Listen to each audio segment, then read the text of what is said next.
Hey guys, welcome back to a new Hints and Theories video. My name is Julia and this time we talk about episode number 2 of the 26th season of Vs the Mall. I'm a little bit late to the party. Well, it is still Monday, so not that late, but a little bit late. I had a very busy weekend, but I hope that you all had a chance to watch the new episode now, and yeah, let's jump right into it. And I think, of course, we have to start with the elephant in the room. Eveline is back in the game. And my question is, what do you think about that? And do you think that she still can be the mole? Because honestly, I would love to say that I think she can't be the mole anymore. Because, like, she was out of the game, she had a red screen.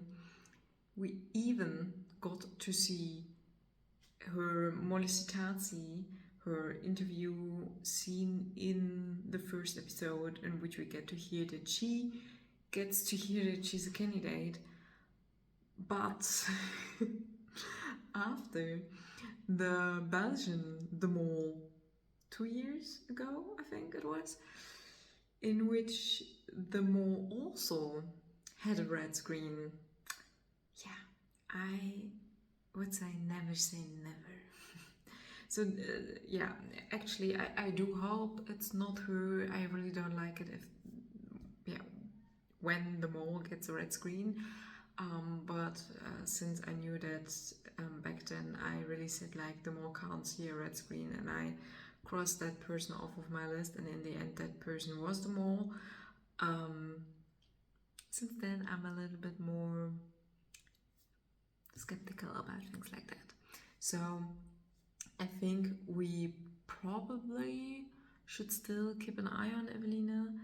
Maybe always with the thought in the back of our minds that actually she was out of the game already. But I mean, you can fake some interview scene that could be fake. So I don't know. And then also, what do you think about the reward Nienke got for letting or, well, bringing Eveline back into the game? Like, is it really worth it to gain a contestant back and for this? I mean, of course she didn't know it, and in the end you always hope for an exemption. But yeah, it were two questions, and we don't know if Eveline said the truth. I think that is maybe the point that would well, if I was Nienke, if I were Nienke, then this would probably make me feel a bit dumb, because I got her back and I don't know if she's even telling me the truth or if she's lying to me. Like, yeah. We will see if she believes in that or not. At least they're both through to the next episode, which is good, which is probably a good sign. But yeah, so tell me, what do you think about Eveline's comeback? Then we had an interesting mole scene, on not mole scene, an interesting bonche scene. So two people working together, between Dan and Bram, I think, in which one of them says or makes a reference with eyes again. And that would be interesting. Is that just because it is an overall theme and the candidates know that, or is it because that person is the mole? I think it was Dan.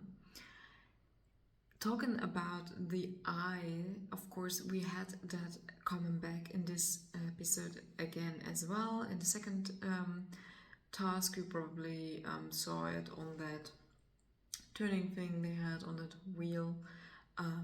Yeah, there was an eye right under the M for mole, of course. The question just is, what are they telling us with all the eyes?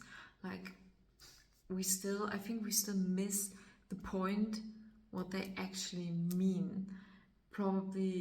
They probably didn't tell that yet, but I mean, I've been at several things already with eyes, so I hope that at some point we get to know what it actually means. Yeah, talking about task number one now. We okay, to be honest, I'm not such a fan of tasks like that. Simply because they are interesting to watch, they're fun to watch, but they are also hard to, well, to follow hint and more action wise. Like, it has been totally confusing with who took which key and when did they mess up all of the keys. Like, I think it is very likely that they messed it all up at some point. And yeah, I just think this is, I know there are people there out there who are really deep diving into tasks like that and trying to solve all the ways who took which key when and gave it then to whom. But yeah, I just think that's, it's nice to watch, but it's not helping that much with the mole search, I think. But of course, there were a few interesting things as well besides Evelina. We also had Nasreddin here, who just, well, took the first envelope he saw in his car and didn't know or didn't realize that there were also other options. So there's a high chance that his envelope was maybe the minus money one. If he's the mole, then that of course is a very easy way to mole, just take the wrong envelope.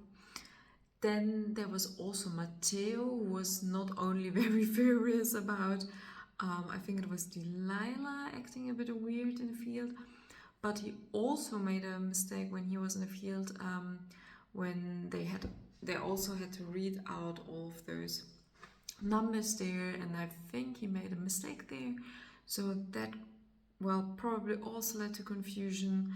Then they all exchanged keys and it all just got very, well, confusing at some point. And they're pretty busy with the fact that Evelina was in the field as well, and that they could free Evelina, which probably also was a nice, well, distraction for the mole or from the mole, so that the mole could, well, act a bit more freely maybe, because I mean, you have to think about the fact that there's still Evelina in the field who also watches all of the things going on, so you have to, well, be a bit, well, cautious with all the things you do.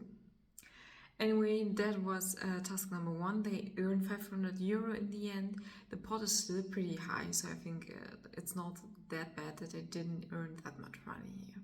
But it could have been a lot more. Yeah, and then in task number two, I liked that one a lot more. Because, yeah, I think it was pretty interesting. Of course, it also is a bit, yeah, luck here that you have to have. Like, I mean, I really like the idea that some groups really try to think like, how can we influence that the other group doesn't take the same thing. Like the first group who took the bloomkohl, the cauliflower, was like, okay, there are two left, we hit one so that the other group hopefully doesn't find that one, and we don't have two cauliflowers. Unfortunately, it didn't. It worked out, but was with high risk because the other group, I think, got to another, well, sell point for vegetables. But still, I really liked that idea. What was interesting here was that Dan was in the second group, and he repeated all of the things the first group bought. Like when they thought about, okay, what can we buy? Oh, bloomkohl maybe, cauliflower maybe. He said exactly that or those things that the first group said. So that is, yeah, I think very suspicious. Then of course the toys were, yeah, the toys were indoors, to be honest. So that also is a way to more here to just, well, take some things that aren't going to be counted as correctly, and they also had some issue with that one drink, I think. So I really liked the task. It also gave us an insight on some local things there, the local market there. But the mole, of course, could more here in several ways, like picking wrong things or trying to influence the candidates that they buy the same things as the other group. I was a bit surprised that there were only 2 tasks this time. Like, I mean, yeah, of course, in the first episode it was like that as well, but there we had the whole arriving scene and then the laptop scene following. So the first task really probably took a lot of time this time. Yeah, so I really hope we will have a little bit other tasks following in the following week, and that we will maybe have 3 tasks again, but we will see. Yeah, short summary here. This time, let me know in the comments below what you have seen. I'm sure you have seen a lot more as well. And let me know what you think about Eveline and the whole can she be a mole or the mole thing. Do you think it is possible? Should we keep an eye on her or rather not? And also let me know what you thought about this episode's tasks, if you like them or not. Until next week, bye!